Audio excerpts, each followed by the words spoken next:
Welcome at Earth Matters TV. My name is Arjun Bos and we're here in Quinta Essentia close to Amsterdam, where Cara St Louis held her lecture this afternoon. She is an activist and author on spreading awareness about social engineering.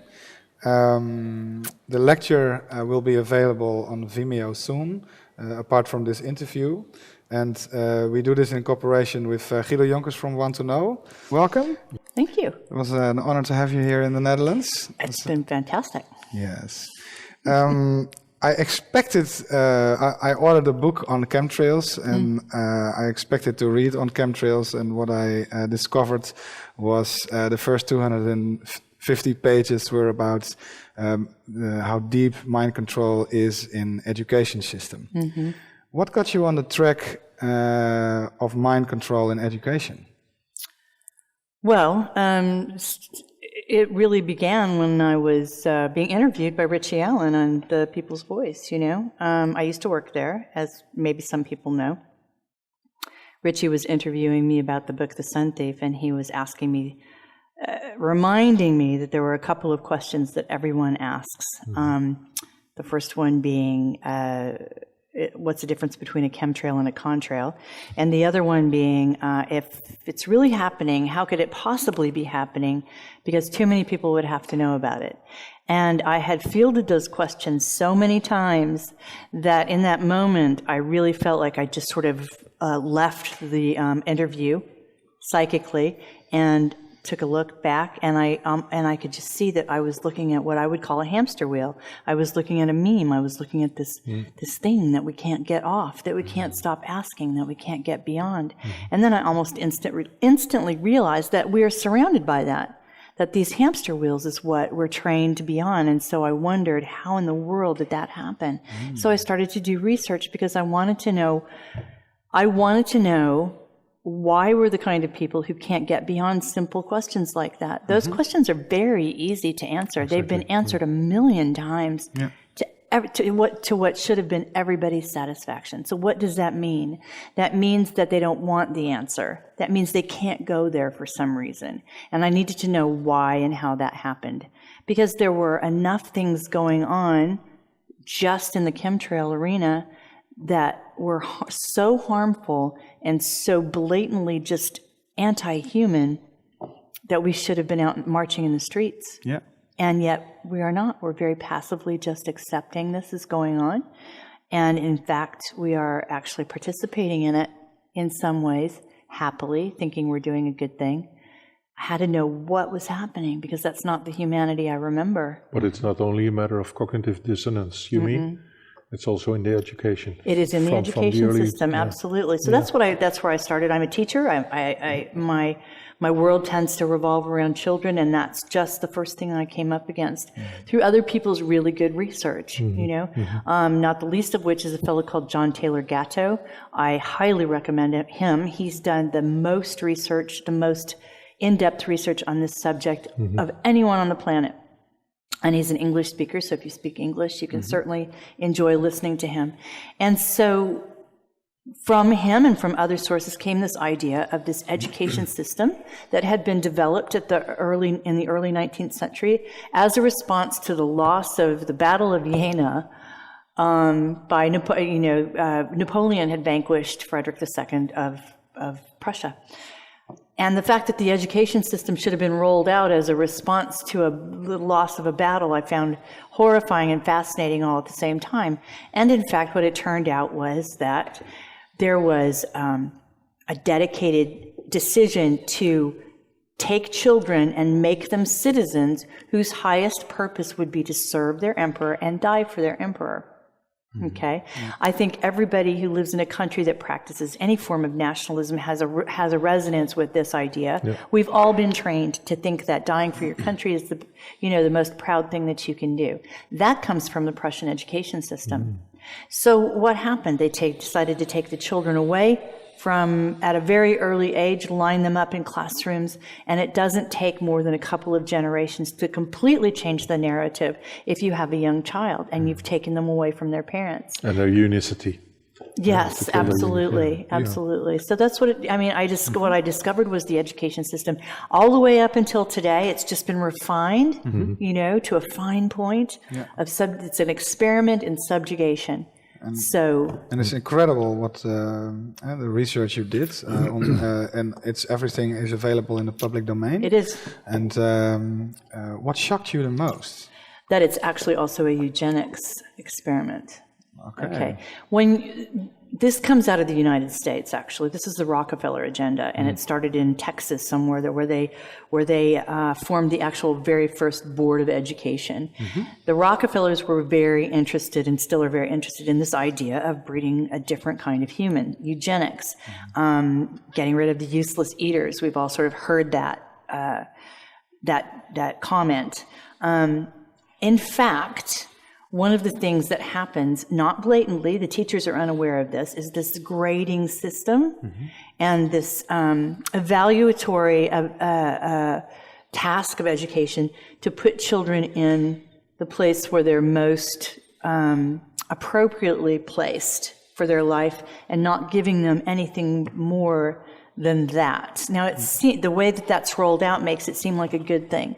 I'm evaluating that you're a good artist or that you're a good machinist, and I'm going to put you here, and I'm not going to give you anything else. But the fact of the matter is, what you're doing is grading human beings. Different sorts of levels of desirability, competence. It's breeding stock selection. Oh, really? It's a breeding stock selection, yes. It comes from originally as far back as Spinoza and John Calvin, who said that 95% of the human population is worthless in some way, whether it's John Calvin saying that they were damned or Spinoza saying they just weren't capable. They were a hindrance more than a help of any kind. And then there would be the 5% trying to figure out how to get the 95% out of their hair or to do what they wanted them to do. One of the things they did was set up this idea of competition so that 95% is always competing with each other. And that leaves the 5% alone. With shortages, living in shortage. Yes, and this is one of the tasks of the schooling system. Incredible. Yes. It's all laid out in great detail in this book, and the Imagination Chronicles, this is Dangerous Imagination. Dangerous Imagination, yeah. And I have a copy where on the cover, I know you Harold probably do. Vella is still his name. And why is he not on the cover anymore? Well, it's an interesting story. Harold is a friend of mine, despite any ups and downs the man's having or has had. We decided to write this book together. We wanted to have something that was a no excuses book. That meant we needed the chemtrails biology, the science, and we also needed the social engineering together in the same volume. That was the point. Yeah. So this was March of 2014 when we decided to do it, and Harold decided that he wanted to volunteer his lecture from the Open Mind Conference in Norway in 2012 with some additions. So he did that, and then I did my part. And as time went by, Harold, I think it was December of 2014, we were doing an interview and in America, a radio interview. And at that time, he brought up this idea that he wanted to know how easy it would be for me to pull the book off the market in English and add an extra chapter. Well, not so easy, really.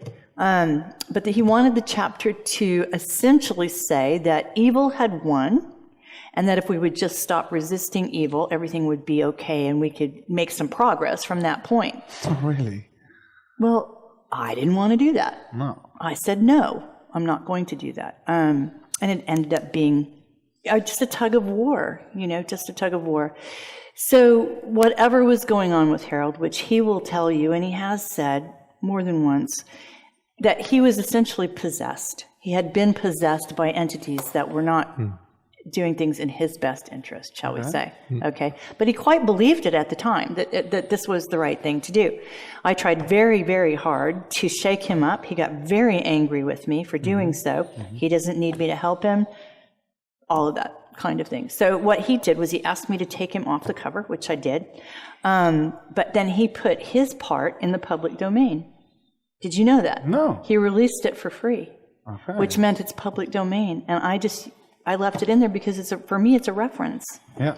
Plus, he also agreed to publish. There's all kinds of publishing legalities going on there. Yeah. So I did take his name off the cover because that's what he wanted me to do.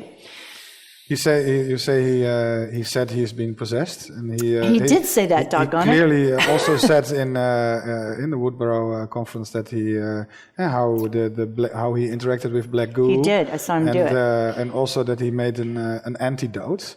But I think that what he felt when he was kind of possessed by black goo, is that something what he meant, or do you think he meant something different? No, I think that he certainly believes what he says. He tends to always believe I know he believes what he says at any given time. But Harold also has a persona, and Harold will answer any question you ask him in a very straightforward fashion. He will say things like, speaking to an audience is like having sex. He's just sort of very honest in his interesting weaknesses. Do you know what I mean? There are ways to get all of us. We all have these sort of ways in, and Harold has his own, like everybody else. So I know that he believed it. I know that it was about 9 months before I heard from him again. He sent me an email. Ostensibly, things were better, that this was all over, that had been a mistake. I actually honestly don't know what's going on, because Harold and I were very good friends. Okay. And if he were completely reclaimed from whatever it was that he'd gone through, I'd know it. I would know it. Yeah. Because I would hear from him in a way that let me know it. Yeah. And I haven't heard that yet. So I don't actually know exactly what's going on. Okay. I think he's on his way back, but he hasn't been well. Okay. One thing more about Harold. Yes. He also put out the antidote for black goo. And I heard a couple of stories that it actually is black goo. Did you hear that as well? I did not hear that story. I know that he felt he had the antidote. I remember that because it was the day we decided to write this in Saarbrücken, he had some with him. I also know that he's handled the black goo. This is a really interesting story. I'm going to tell you this. We had him on video handling the black goo at Saarbrücken. We interviewed everybody. We interviewed Harold, Klaus Dona, Osmanagic. We interviewed everybody. And the interview with Harold, he was actually handling the black goo. Now, I had that on a hard drive that I took back to the People's Voice. It was supposed to be part of my show. And then the People's Voice went under. So I gave that hard drive to Miles. Okay. And it never saw the light of day. Okay. And that was 2 years. Despite the fact that he knew he had that hot of stuff on that hard drive. He had all these interviews. Supposedly he had Harold handling black goo, and yet it never saw the light of day. And to this day... Till this day? No. Okay. He's still... I think he still has it. He's never published those videos. Did you ask Miles about it? Yes. I told him... In fact, it's on one of the basis interviews I did. I said, Miles, you've got this, this, this, and this. What's the deal? And he said, oh, Jesus wept. Do I really have that much? Yes, Miles, you really have these interviews. Where are they? Okay. And I still have not seen them to this day. So Miles Johnston, if he still has my hard drive, has a video with Harold Kaltzvella handling the black goo. Who would not want to put that out? Yeah. You tell me. I don't know. Amazing. I don't know. It's all silly. Very peculiar. But I will say, like I said, Harold and I are good friends. We have some kind of karma. I like the guy. I think he gets into some terrible messes, Yeah. And usually when people get in... His work is very valuable, I think. Yeah. As well. Usually when people get into messes, it's all ego. It's, me, everybody. It's all about that usually when it goes wrong. So who knows? True. In your workbook, False History and the Great Remembering, that you talk about the need to rewrite history and to set a solid timeline. Yeah. And on the other hand, you speak of the impact of chemtrailing and what it can do. And that it's very neurological also. and that actually anything can be manifested, thoughts, whatever, so that if, let's say, 1,000 years of history can be inserted to physical textbooks that we use in school and libraries and stuff. If you look at what you present and Harald present in chemtrails, it's also possible that they put in any collective memory by a neurological invasion. Yeah. So what to you then is the... do you still think that establishing a finite timeline is possible? Or a solid timeline? Well, that's an interesting question, and it goes to a lot of other research that I've done. I think that the first thing that we need to do is establish which part of it is manufactured to support monarchies that shouldn't be in place, to support power structures that suppress humanity. The Vatican is a big part of this. That's the first thing we need to do, is excise that 1,000 years, look at it, and see what's real and what isn't real, okay? That's number one. Number two, there are a lot of people, myself included, who are doing work on our origins, what we think are our origins. I feel very called by entities who are coming back to a consciousness that they have not enjoyed. Well, enjoyed might not be the right word, but that they have not been in a very long time, by choice for the most part, not always. You told me a great story today about some of these folks. And evidence of a global community, a very advanced global community, is all over this planet. All over this planet, and they were physically with us up until just a couple centuries ago, at most. There are probably some of them who have built these. You can't go to some of the sites, some of the sacred sites, megalithic sites, or cultural sites around the world, and tell anyone that a community built them with granite hammers or... Okay, you see what I'm saying? Yeah. There is so much of this going on that is absolutely ludicrous. It's ludicrous. Yeah. So there are so many people who are doing research, whether it's some of the Egyptologists that are really getting to the bottom of, going back, or people like myself who I feel very strongly have been called by the Fae to bring them just into consciousness again, and to illuminate this idea that they are our seed race. They came from somewhere else. They came from a different planet. Yeah. It goes all the way back to the Irish bardic tales, the ancient Irish tales. In this, Michael Tessarian and I are similar, but not quite the same, in the sense that the ancient bardic tales speak of, and there are only two written ancient tales that have survived, speak of a group that came from the sky in burning ships. Well, once the Catholic Church got a hold of that, they changed it to, they came across the sea and they wanted to make sure they didn't chicken out and go home, so they burned their boats. An important part of this book is also that chronology is based on astronomy. Yes. And I came across stories that and that planets and moons also have been placed here and there in our universe. Here and there. Yeah, here and there. And so, did you hear that too? And does that mean? I have heard that. And I'm only concerning myself with the one lunar aberration that the Russian mathematicians and astronomers used to kind of prove this moment. This is actually the smoking gun. There was an astronomer in the early Mozarov, I think his name was, in the early 20th century, who realized that there was a narrative about the moon that was absolutely mathematically impossible. And so he went back and looked at it, and in order for this moon behavior to have occurred, the moon would have had to speed up really fast for about 300 years and then go back to its original place. Yeah. Not possible. Okay, and so the misunderstandings in the timeline that he located all ironed themselves out when he took that out of the equation.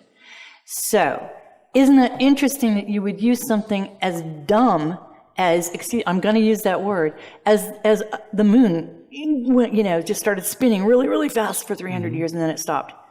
Yeah, it's incredible. I mean, come on. But there are a lot of crazy stories about the moon. One of them is that the moon is actually an artificial intelligence. Did you come across that too? Yeah, I don't know if it's artificial intelligence or not. I think it's quite likely a station, an observation station over the planet, for sure. With one side that we never see. Yeah. I mean, let's bring that to... And the pictures that are there with the tower, the big tower. Yeah. Which is really kind of sad because I'm really, as a woman, women are married to the mythology of the moon, the lunar cycle and all that, you know. It's everybody, the sea and the war crime. So we have the seasons as a result of the moon. I have another question in this perspective when we talk about history. Suppose we are a couple of 100,000 years further on, and we would be able to go back in time and to restore what has gone wrong on certain timelines. Imagine that people who live on the earth now, who are part of actual history, were able to come back from the future and say, well, this has gone so wrong, we have to go back in time exactly on this spot where we can say there we can change things for the better. Would that be an idea that might come up in the sense of history? Could it happen, or would it be a good idea, or both? Which one are you actually asking me? Well, both actually. If somebody could go back and change, I'll just answer it this way: if a future human being could go back and change something, I would think it would be the arrival of the Archontic infection in the Middle East. If they could prevent that, what would that prevent? It would prevent psychopathic monarchies. It would prevent the Crusades. So is that a part of Zachariah Sitchin's work that you do validate? No, I don't actually follow Sitchin. No, okay. And you state that you don't subscribe to his ideas. I don't think I never thought we were Lulus. I don't think we're Lulus now, and I think this is just another story that gets floated to make us feel powerless. I think so much stuff is out there to make us feel powerless, like what we were nothing before someone came in and injected, you know, their what? Do you know what I mean? I don't think we ever mined gold for the Anunnaki, and I know that puts me on the opposite side of a lot of folks, but it's just not something. Even Sitchin has admitted that he's misinterpreted some of the translations. So good enough, right?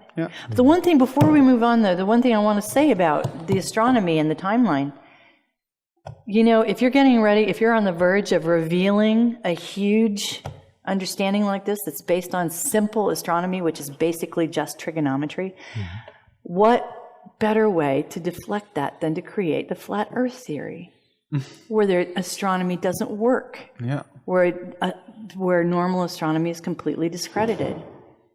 To me, these, you know what I mean? It seems like these things could go together. Well, what I have learned so far is that the intellect behind all these things is amazing. If let's suppose there is an artificial moon here, imagine the hugeness of this idea, to bring it in place and to make the calculations that are accurate until millisecond. And that you are able to think of this idea before the moon is there, that you put it there, and you say then things will change on Earth. There will be seasons, women will have their period, and all these things. We have floods, we have tides, and this is actually amazing. And the intellect behind it, actually, that's what I wanted to say. I don't feel for myself that it is up to me to grasp this behind it, to grasp it and to have an imagination in the first place, how big this intelligence is. So if this is negative or positive, really doesn't matter to a sense what we come to do here, what we are doing here, and try to make it a better place to live in, and to make it a better place for our children. Right. And that's actually fascinating, because then when you leave the intellect, there's only one place to go, and that's the heart. That is the unconditional love. And that is actually the basis of creation, as you told us this afternoon already in the presentation. Huh? Right. Yeah. And when you think, I mean, it's a wonderful way of putting it, thinking about the intellect and the things that you brought with it, how, because really it's earth stewardship, if you think of it that way, isn't it? Yeah. So why not the Fae? The Fae came from somewhere else. Why? Yeah. Why? And we had a very advanced civilization until very recently. I mean, an amazingly advanced, beyond our capacity right now to think of. So why wouldn't someone like them bring something like that would, do massage the Earth's presentation, if you will, add the seasons, as a living being, the gravitation, add the gravitation, being stewards of the planet. The Fae are stewards of the planet. I talk about them as tending the tree, and since we're the apples on the tree, we benefit too, don't we? Exactly. But they're really interested in the tree. People in the Netherlands might be not so familiar with the Fae. Can you explain a little bit about what you mean by that? I'm calling them the Fae because this comes from a fellow called Erhard Landmann out of Germany. And Landmann is about 85 years old. He was an IT guy and a relentless researcher. He's kind of like a John Nash, he just sees patterns everywhere. He wrote a couple of books on some of the patterns, the etymological patterns that he saw everywhere, and was completely ignored and completely ridiculed. Now everybody's trying to get an interview with him, you know what I mean? He presented etymological evidence that the Fae, and he calls them the Fae because the words, all of the millions of words that he brings as evidence, and etymology is scientific evidence, have the word Fae in them in some way, whether it's P-H-E, F-E, F-A-Y. Okay, all of these things are about the Fae. Yeah. So that's why I call them that. Okay, and on the other hand, you have the and it's actually the opposite of the archons. And I want to quote something from your workbook that says, some say their psychosis is an infection, an archontic infection. What if they are simply a different species? And then you say we can argue that out after we show them the door. And that's very polite saying. Yes, but isn't it? Get the hell out of here. Yes. Wouldn't it be? Isn't it not the same paradigm where they come from to say that? And would it be a paradigm shift to be open to the idea that for some reason, the archontics need something from us, because they go through a lot of effort to put us where we are now, and so they need something from us. They do. They feed on us. But if we approach them in the way they do to us, then it's still war. And I think, if we would know what they need, maybe we could coexist. Is that not an interesting thought? Because if otherwise you were just pushing. Fell down. Yeah. Otherwise, it's almost a Christian thought, isn't it? I don't think so. But it is because that's a whole other discussion. But yeah. Yeah. Possibly. I mean, how would one determine whether or not they were sentient enough to have that kind of a relationship? They don't act that way. They act like they're farming us for food. Well, whatever they act like, we have to come from ourselves, I think, and not react to a certain response, however weird or enormous that may be. Right. Well, I think they've done a lot of damage. I think that the biggest problem with the negative entities that feed on our negative emotions are, and there are probably more than one, but Dracos, I think, are culpable there. Certainly the Archons are there. what they have done over the millennia is keep us at a heightened state of fear, or at least try to get us there. Fear, panic. There's a lot of bloodletting. It's incredible what they've done. That's the draconic aspect, though. I don't think that the Archons need our blood sacrifices. I think that's a Draco thing. But the reality is, right now, it's a global, full tilt push to keep humanity this close to a complete nervous breakdown. Mm-hmm. Okay, and going back to, I've got to do this. Going back to the question I had to answer today about Jesus Christ and who, and all of that, it was in the best interest of the people who generated that myth to take both the budding Christian faith and the Judaic, rabbinical Judaism and make them very benign, gentle, turn the other cheek. That's all that stuff. No, turn the other cheek is definitely not what I mean, because good. That's I think what Arjen means also isn't it the character of a parasite to suck blood from a victim, and as the victim only can see itself as a victim and not see it as a characteristic from the parasite. So if we would know how the parasite could be fed without pain and so on, that's actually what you mean. Yeah. So we could stop playing the victim. I believe in sovereignty of human beings, though, fundamentally. So I think that the only true acceptable parasite, if you will, it's a terrible way to put it, is your own child. Do you know what I'm saying? That they feed from you, they take from you, that all of the energy, that's a very natural cycle. I can't. Perhaps you're suggesting this because there's really no way to get rid of them, and so if that were the case, we have to go around the table. So we have to figure out how to feed them. And I'm not saying at all turn the other cheek. I'm saying to really say really firm, this has to stop. You know, this all has to stop. Mm-hmm. We didn't agree to this. We don't want this. Right.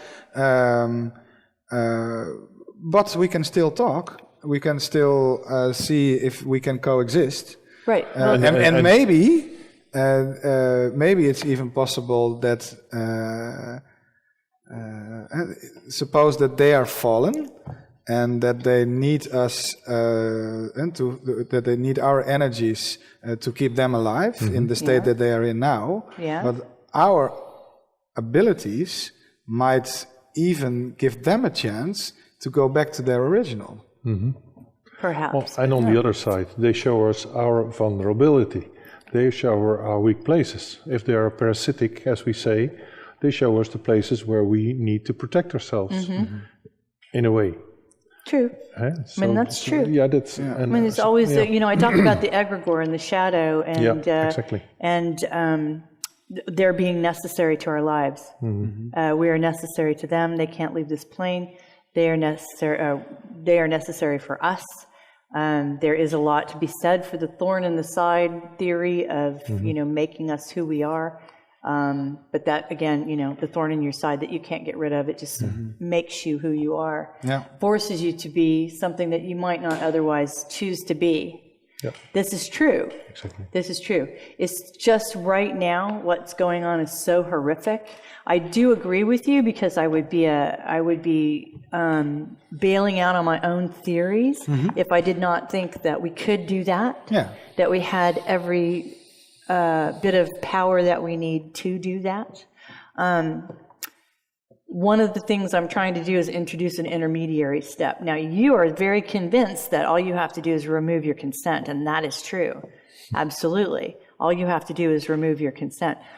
Many people have a hard time with that one. For me, gaining control of your own thoughts is one of the things I'm getting ready to work on as an intermediary step. Yeah. And maybe once people realize that they can say no, then they can say no. Yeah.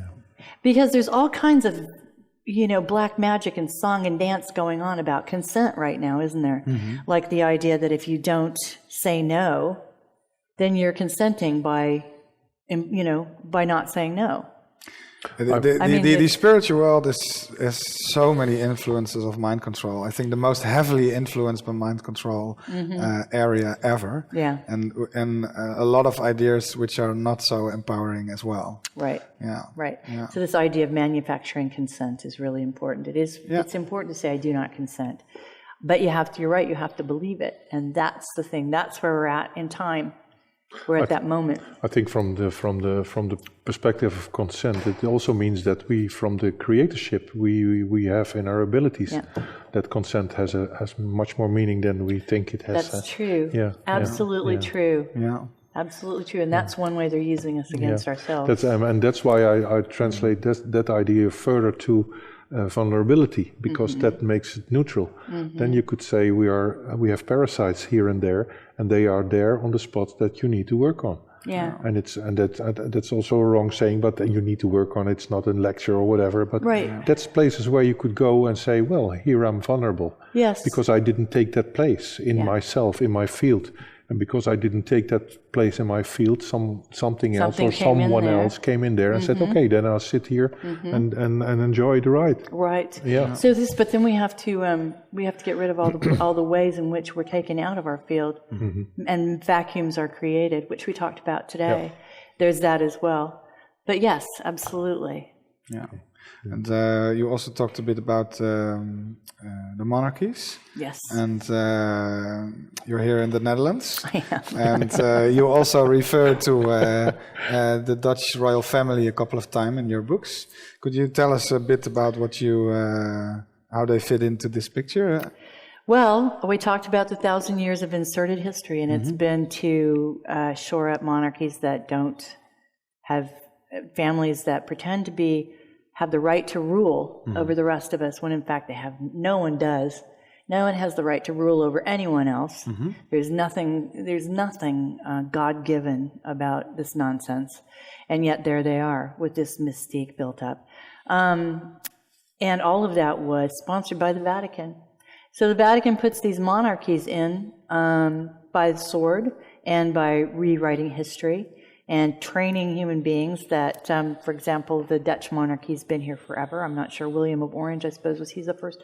How long have they been here? Ooh, millions of years, huh? Oh, you look both at me. I are a great historian. Because we just know you know. Yeah. Anyway. So how long have they been here? Yeah, and then the monarchies shore up the Vatican. Yeah. It's a symbiotic relationship, between two parasites. And they keep themselves at a level where they can vacuum things away from the rest of humanity. Yeah. So the Dutch monarchy, I don't know. What can one accuse any of them of without proof? Their names come up a lot in connection with children. Abuse of children. Abuse of children. Yeah. But I wasn't there, so I have to say that's speculation. Yeah. We're all speculating. Yeah. And there was also a story that I guess no one wants to talk about it in Holland. Can we talk about that story on this? And which story is that? The story about how there's a law that if the monarch leaves the country, is that forbidden? Will you two be thrown in jail if we talk about that? No, I don't think we'd be thrown. Well, let's give it a try. Yeah. Really? Yes. Okay. If I can sit next to him and we can have discussions between the bars, then okay. So this was news to me, but it's really interesting. Mm-hmm. Yeah. Tell me the story again. Well, what the story is that after the German invasion in Holland, Queen Juliana and her mother and Bernard left the country, and as it seems to be in our constitution that whenever the king or queen, the governed king or queen leaves the country, the abduction is there. She is no longer a queen and what then comes into place as a legal thing, I don't really know, but this is what happened, and nobody is willing to talk about this, because when it comes up and when it comes into publicity, there's a big silence from the government and from politics. Yeah. So actually, very strange things happened there, and nobody's willing to talk about it. I just find that fascinating. And that means that actually the kingdom was supported from a way that nobody expected. Right. Because if the rules are there, and this is a very simple rule, and it might be restored afterwards, so you could say, well, actually, what would have happened? She would have resigned, and of course, because she was in England. And then when she came back, okay, we have to restore it again and make her queen again, and so on. So that would not be a big deal. But still, it is not being it's just spoken being of. ignored. Well, I think I'm going to have to say Vatican here. I mean, how Catholic, you're sort of split down the middle, aren't you, in Holland, Catholic and Protestant? Yeah. Yeah. The church has less and less influence. So more and more people leave the church, as we see worldwide, I think. But here in the Netherlands as well. But we have a lot of Catholics and we have a lot of Protestants still. And yet the Vatican's sway never seems to diminish. Not true. Interesting. Yeah, interesting. Do you have, we talk a lot about mind control. Do you have examples of what you think is mind control in your own life? In my life?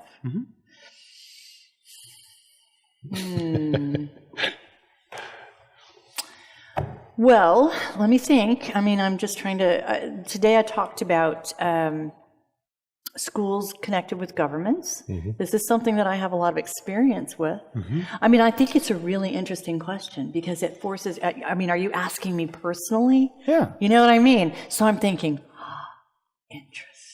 So when I come up with something, I will tell you because obviously we're all mind controlled, aren't we? Yeah. Yeah. Oh, I got one. I talked about it today. The sacred feminine, the sacred masculine, feminism, all that stuff. Okay. When I was brought up in the United States in the 50s and 60s and 70s, mostly in the 60s and 70s, and we were taught, women in the United States were taught that the worst possible thing that you could want to be was a mother, and to stay at home and raise your children. That was death. That was just death. You might as well hang yourself if that was going to be your lot in life. That everything was to be blamed on the patriarchy, but not understanding what the patriarchy actually is. It didn't exist before the Vatican, okay? It didn't. Did you know that there is a lot of evidence that there was never a male pharaoh ever? They were all female, and the men were their consorts? Okay, I'm just saying. Anyway, yes, so when I first started to talk about this and the destruction of the nuclear family, I literally would look over my shoulder when I was talking about it because I felt like something bad was going to happen to me if I started talking about the negative influences of feminism. And even now, if I were in the United States and I started talking like this, a great percentage of the population would just have my head because this is just completely, anti everything that is intelligent and sophisticated and healthy and all of those sorts of things. So, Cara, in your idea, the downplay of the masculine is not the result as a ruling. For centuries from the masculine in a way that it manipulated the sacred feminine? I don't think so. I think that the patriarchy was invented by the Vatican.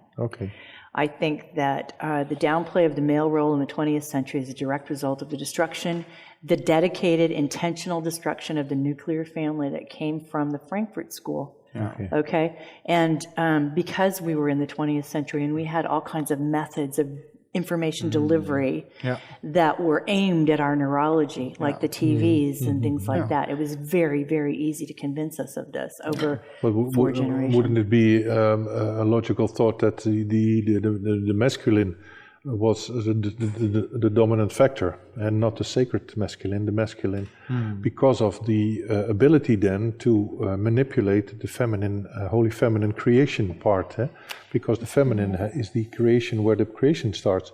So if you lower down the energy and the frequency of the feminine part, then it would be easy to rule, more easy, and to manipulate. Right. But that's the general idea behind. This is what the Vatican has done. This is what the Vatican has done. They have completely denigrated the female, the feminine, given this idea that the church belongs to men only. Yeah. Again, this is the Fae. The Fae have appeared through the eons, epics, as these apparitions. Mm-hmm. They took these apparitions and gave them names that suited their own agenda, like Mary. Mm-hmm. Yeah, this is a Fae. These are Fae. These are feminine apparitions. Yeah. It's a divine feminine culture, if you will, mm-hmm. which takes nothing away from the divine masculine. Mm-hmm. Okay. Yeah. And so no, I do think that the massive denigration. Okay, well, the massive denigration of the feminine period started with the Vatican, with the Catholic Church, but the absolute destruction of the family unit with the father as in his role. I feel that in my stomach. Yeah, I see it. I feel that in my stomach. See, the father has a role, the mother has a role. Yeah. Oh boy, were we taught that was lower your voice also. Wow. Father, yeah. That was anchoring. A bad thing to say, but it's actually an accurate thing to say. Mm-hmm. And to take that away from children is a gross, gross crime. Yeah. So. Yeah. To wrap this interview up, you don't want to talk to me anymore? No, I'd love for 3 weeks. That was not sacred feminine. No. Well, that was Lilith. That was Lilith. Questionable. But after all the research you've been through and the perspectives you've seen, what is your ambition? What can we expect from you? Yeah, okay. I'm going to spend the rest of my life talking about the human imagination. I'm going to say it again right now. What I say and what I mean and what I believe to be absolutely true is the human imagination is the translator between the morphogenic field, which is pure potential, and the material plane. And we are the only creatures in the universe who can do that. Oh. Absolutely. Yeah. That's how rare and powerful and special we are. Mm-hmm. And I am going to say that and say that and say that and show that and show that and show that. And the secondary thing I'm going to talk about is education, because one of the things that is meant to do is sever the human hemispheres. And we need them. That's not natural. No. That is not natural. No, it's not. Natural is that both the hemispheres talk to each other. Exactly. But schools have been formulated to cut the conversation between those hemispheres. We need them talking to each other again. Mm-hmm. So the imagination, I mage in magic.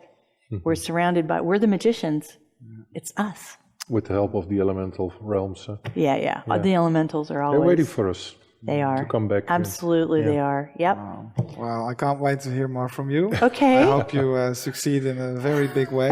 Yeah. And I want to thank you really for the groundwork you laid actually with your very detailed research. Thank you. And it's actually a life work. Yep. And I think it's very valuable. So I thank you for that. Thank you so much for giving me a place to say it. Yeah, thank you for coming to Holland also. Yes. I like Holland. Yeah, yes. We too. Yes, we too. And we like you too. So thank you for coming. Yeah, it's lovely. Come back. And thank you, Guido, for co-organizing this with me. It was great. It was great. Yes, doing this. So we will repeat it. Yes, we will. Thanks for finding me at the airport. Yeah. Also, we split up and finally we managed. But okay. Yeah. No, it's wonderful. And thank you for watching. And I hope to see you next time at Earth Matters TV.